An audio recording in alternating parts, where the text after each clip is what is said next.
They say it takes 2 days before your cats will eat your body if you die. Well, I can tell you that it's longer than that, but not by much. I have 5 cats. Yes, 5.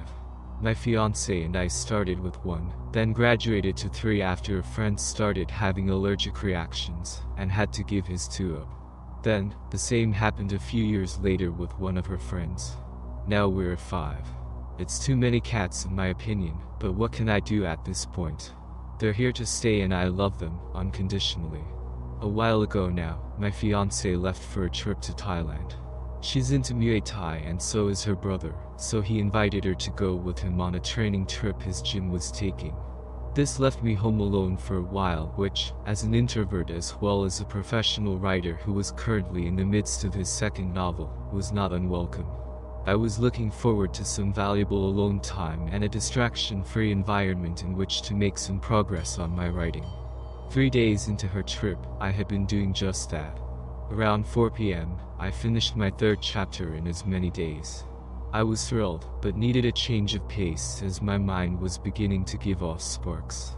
One of the lights in the high ceiling of our living room had gone out, so I figured I'd take this time to replace it.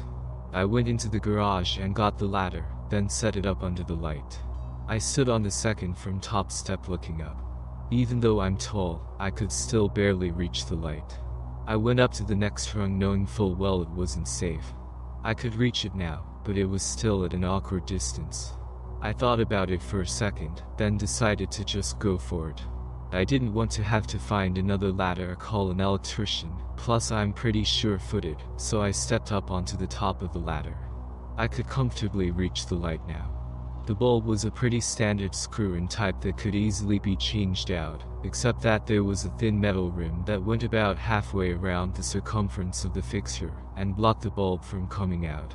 Try as I might, I could not figure out how to get the bulb around it or get it off. I finally resorted to brute force and gave it a good yank. Nothing happened. I yanked it harder. Still nothing. I gave it one more firm pull and it came off. Unfortunately, so did my feet from the ladder. I came to lying on my back, staring up at the broken fixture. I couldn't move.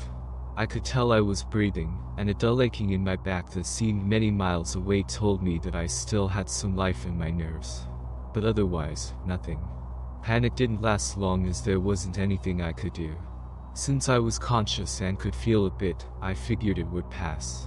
I resolved myself to wait it out and began focusing on my breathing, not only as a meditative practice, but to help regain control of myself too. As time passed I could sense faint nudges around my feet, hands and head. Now and then a shock of fur would pass before my eyes. Once, my breathing became more difficult and far off somewhere I could feel 4 little paws on my chest. They were hungry, but there was nothing I could do. They'd have to wait it out just like me. Darkness fell and then the light returned. My situation hadn't improved. More and more I felt the little nudges or the poke of a paw on my face. I kept focusing on my breathing. If I was making progress with it, I couldn't tell, but, for the time being, it was keeping me sane. Again night fell and again dawn broke with no improvement.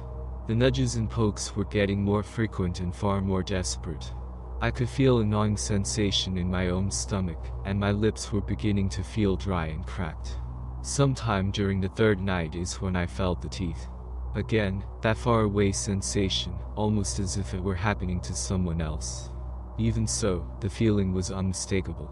Like 2 steel rods sinking into the flesh of my calf. Then a tug. Then a rip. I tried with all my might to make myself scream. Nothing. I felt the teeth again. Another pull. Another rip. A wet chewing sound.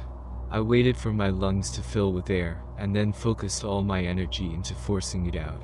A low, strained groan escaped my lips. But it was enough. The teeth stopped and I felt the faint vibrations of little footsteps going away. I woke up later in the night to what felt like a small piece of sandpaper rubbing against my leg. Someone was licking up the blood around the wound. Again, I groaned. The licking stopped for a moment and then began once more. I tried to kick out with my leg and managed a small twitch. I heard paws run off again. It was starting to feel like a small fire was smoldering in my leg. Just embers for now, but it wasn't good. How long had they been at it while I was asleep? How much longer could I hold them off? What was left of my leg? How much longer could I last like this? This same cycle continued for days. First, the feel of teeth in the flesh of my leg, arm, or, sometimes, my face. Next, a twitch or groan to shake them off.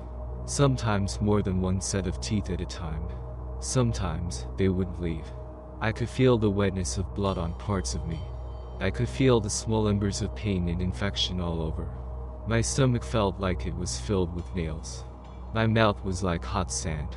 I was growing weak. With what was now left of my sanity, I tried to count the days I'd been lying there. She must have been close to returning home. It must have been long enough that someone knows something's wrong. I had to be close to the end. It was hard to tell though.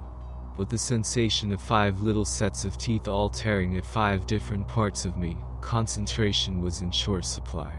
I wanted to shake them off, but I was so tired. All I wanted was to rest. I forgot about my breathing.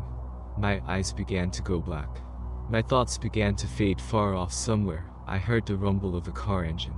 I heard the jagged metal grinding of a key in a lock. I heard hinges creak. I heard footsteps.